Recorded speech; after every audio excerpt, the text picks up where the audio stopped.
ChatGerry, lifestyle adjustments for CKD, what helped me survive? Number 1502, VPT Sharp 062, January 13, 2026. Gerald C. EclaireMD Foundation. Category, CKD. Preface. This morning I met a young woman already at stage 5 CKD. I could feel her fear and urgency immediately. It took me back to where I was in 2010, when my own kidney numbers were terrifying and my future felt uncertain. I am not claiming that lifestyle alone can cure advanced CKD. That would be dishonest. But lifestyle is not nothing. It is the one part of disease that patients still control, even when everything else feels out of reach. It is also the part that medicine cannot fully control for us. I write from the patient's side, not from professional ambition. When you are facing CKD or any serious illness, arguments over terminology do not matter. Patients do not live inside definitions or journal debates. We live inside our bodies, under time, pressure, filled with fear and uncertainty. The only questions that matter are simple. Did my organs survive? Did my life become longer? That is why I write this way. I am not rejecting medicine. I am grounding it in outcomes. Introduction. Conventional medicine often treats CKD as a one-direction process. Once damage occurs, function is expected to decline, and the best goal is to slow the loss. I do not dispute that advanced structural damage and late-stage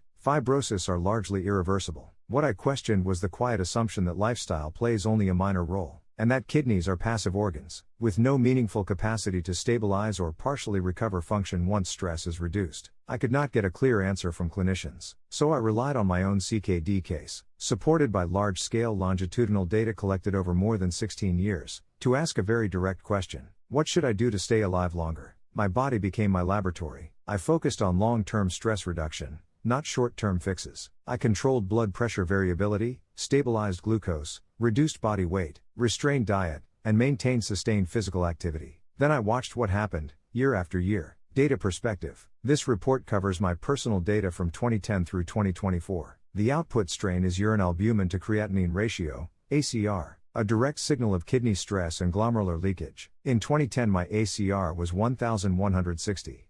In 2011 it was 750. In 2012 it was 400. By 2013 it dropped to 35. By 2014 it reached 25. By 2016 it reached 13. Values above 400 placed me in severe kidney danger. From 2014 onward, my ACR stayed between 15 and 25, indicating controlled kidney stress. I am not interpreting these numbers, I am reporting them. Results. The difference between an ACR near 1,160 and an ACR near 15 is not semantic. It is the difference between severe kidney threat and functional stability. During the same period, my metabolic environment changed completely. Glucose fell from severely uncontrolled levels to near normal. Body weight stabilized below 170 pounds, BMI below 25.0. Carbohydrate and sugar intake dropped from over 100 grams per meal to below 15 grams. Daily walking increased from about 3,000 steps to sustained levels above 10,000 steps per day. I did not take kidney-specific medications or undergo kidney procedures. The outcome emerged from sustained reduction of chronic stress. Lower glucose reduced glycation injury. Lower blood pressure variability reduced mechanical strain. Lower dietary load reduced filtration stress. Physical activity improved circulation and metabolic efficiency. My kidneys were no longer under constant assault. Discussion. I do not claim my kidneys were cured or regenerated. I claim something simpler. When chronic injury is reduced and kept below damage thresholds long enough, organs regain the ability to stabilize and adapt within biological limits. Medicine often focuses on disease labels. Physics focuses on stress, strain,